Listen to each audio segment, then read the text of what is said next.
Back at our carburetor, there's a really pretty good setting for your float right there. Again, we have gas in there, so the valve works.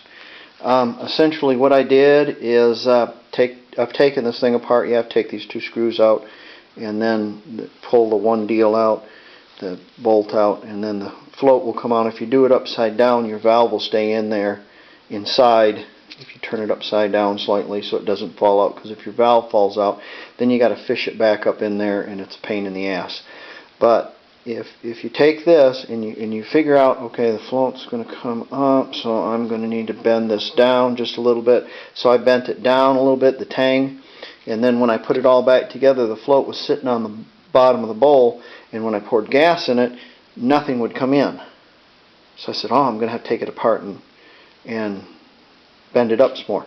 Just reach in with your finger and just pull it up a little bit, and you bend it that way. See if that's okay. It took me 3 times, and then I got this nice level right here. This is a beautiful level.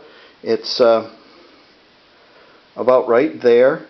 That's plenty of gas to run this tractor, and when you come down, it fills it up more.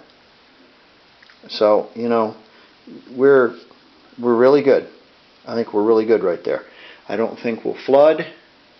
And I think your tractor will get better gas mileage. Probably what's happening is it's wiggling around and stuff like that, and the float, it gets way up high, and then it just starts pouring into the engine. I know that if I didn't shut the gas off on this tractor, it would empty the gas tank and it would go completely into the engine, past the rings and into your crankcase.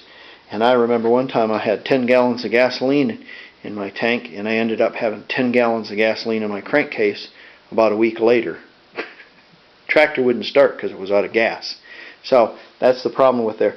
Don't rely on that, though. What you probably ought to have is a ball cock, and that's what I'm going to have on this carburetor, is a ball cock to take and turn that off, to make sure you turn it off, because if you leave it on, you're going to be buying 9 more quarts of oil. Don't want to do that.